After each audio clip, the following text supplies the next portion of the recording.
Hi guys, this is Hero. How's everyone doing today? Ajabala Game Show, Sub Kesaho. So today I'm going over the concept of spiritual or religious journeys or pilgrimages of any kind. Like for example, in India we have Mahakumbh. Okay. The first thing you have to understand is why I'm making this video. I'm making this video so that one, your journey or your trip is more effective, and then two, you don't feel like you just came back and then like 2, 3 months later, nothing happened, right? Now, I will just admit right off the bat, these things are not really my thing, right? I'm more into like just disciplined daily habits, and that's good enough for me. But I'll make this video for you guys, okay, who are interested in this kind of stuff. Now, one thing you have to understand is do not just show up there and expect that it will just change your life, right? If you're not doing anything right now in your own daily life outside of that, right? Especially if you're there for a relatively short period of time. Let me give you an example. See, suffering, any problems in your mind, in your life, they start in your mind, right? A lot of people have said this. Krishna, Buddha, list goes on. Okay. Suffering all starts here, right? Which is why people want to change their life for whatever reason. Now, let's just say your mind is a room, right? And an agitated mind, let's just say it's like a dirty room. There's like dust everywhere, messy, whatever. Right? You going to this pilgrimage or a trip or whatever, it's like putting a really nice lamp in the room, right? The effects are almost independent at the beginning, okay? It's like when you take the trip, you put the lamp, the nice shiny lamp in the dirty room, and the lamp is there, it looks shiny, but that doesn't take away that the rest of the room is still dirty. And vice versa. The dirty room doesn't take away from the effect that, hey, there's a nice shiny lamp here. Okay? At least not at the beginning. And then over time, if you don't have the right habits, the lamp will be turned into just like the rest of the room. And then that's it. For the most part. Okay. Now, the point I'm trying to make here is that if the room was more clean, the lamp would make the room look better, and the room would make the lamp look better. Okay? The point here is, and if the room is clean, most likely it's clean for a reason. So the room will stay clean longer. So if you are already before your trip doing some work ahead of time to detach from your illusions, expectations, and de-agitate your mind in general, which I have many videos on if you need to know how to do that, your trip will be a lot more better and effective and stuff like that. Okay. And you won't come back and then 3 months later just be living in the same exact life, okay, that you were living in before. It will be a little bit, you'll feel like you added something, right? It's not just you just added some more garbage, right? Or not more garbage, but more more like you just found another thing that didn't work. Let's just leave it at that.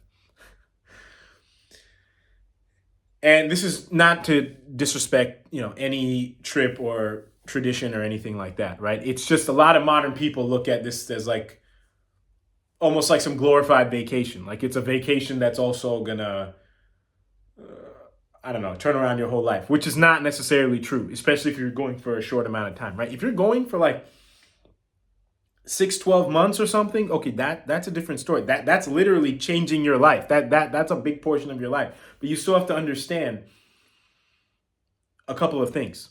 One, you need to understand why you're able to do the things there and you're not able to do them here. Okay? Now, you can make all the excuses from A to Z. That's not going to change anything or solve anything, right? That's just going to not solve things. That's just going to hinder your progress and things like that. What you need to do is you need to ideally figure out, and sometimes you need to take this trip to get over obstacles. See, here's the thing.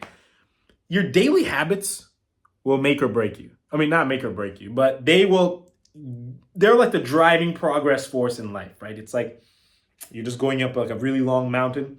Your daily progress like, the meditation and prayer every morning, or whatever you do, like your daily regular rituals, or even if you don't do them daily, that's fine. But that's gonna kind of keep you going up. Now, when you face a little obstacle, that's what these other things are here for, right? Like a pilgrimage or extreme fast, right? These kinds of things, you don't really need to do them all the time, right? They're just there for. I mean, you could do them all the time. How sustainable that is, that's up to you. Maybe those kind of things are your routine, right? You're just that elevated, I guess you can say. But for the most part, and we all have it's different relative to everybody, what is extreme and what is not extreme, right? For some person, a day of no eating is extreme. For another person, that's something that they do once a week. But like a whole week without eating is extreme, right? So what's extreme to get over obstacles, because everyone's at different stages and stuff, which is fine. That's dependent from person to person. But let's just assume that the trip that you're taking is more like not something that you regularly do, right? By regularly do, I mean at least once every 6 months, okay? So these kind of things are designed to get over obstacles, right? Like whatever obstacles are dependent on you, right? But they're designed. See, here's the thing. Imagine the mountain that you're climbing. It keeps getting harder and harder as you go up, right? So the only way you can go up is if you get better and better.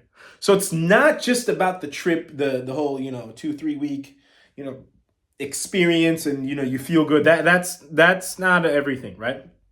It's how did you actually change? What did you actually learn that you're going to apply to your real life? And then you also have to ask yourself why you couldn't do this before, right? You have to ask that. Like, you don't have to, but you should ask that, because that's the only way you're going to really evolve and get better at evolving, right? That's the only way you're going to do it. If you just rely on this and you don't have the daily habits, it's going to be like you're going to kind of go up and then fall right back, right? You're going to fall, right? I mean, that doesn't mean it's not going to be a memorable trip. You might have made a friend or had fun or whatever, but I'm assuming you're going there for some spiritual elevation purpose. If you're just going there to take pictures and stuff, that's a whole separate thing. But if you're going for some spiritual purpose of some kind, then this would be my advice to you, okay? Do a little bit of the work beforehand. If you're not. If you are, that's great. And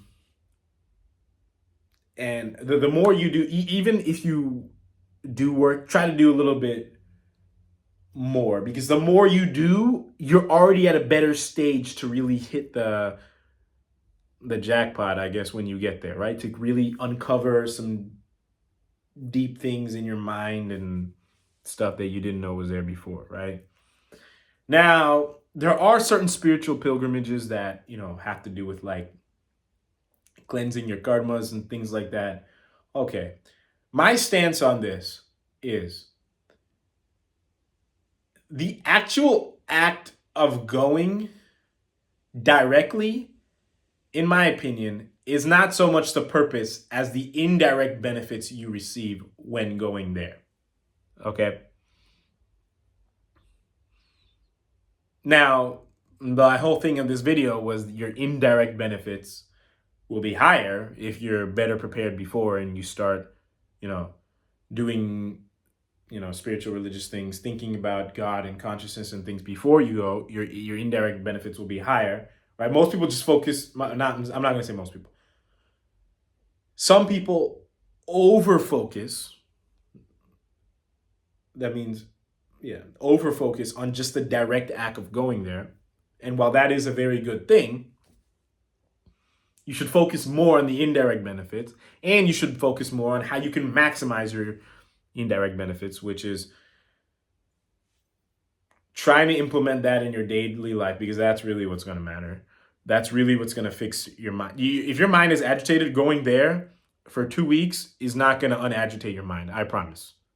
Okay?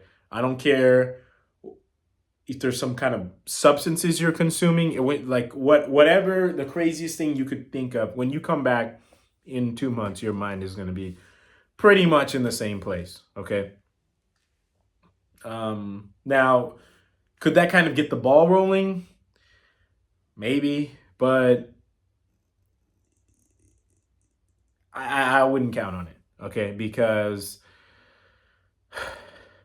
whenever you rely on emotion to keep something going, it's usually not good. Okay, this is why our relationships, when they start off on emotion, it usually ends because of emotion. Okay, just a little advice. But I think that's it for this video. If you have any questions or comments, as usual, feel free to let me know. And until next time, I'll talk to everyone later. Thank you all very, very much for watching.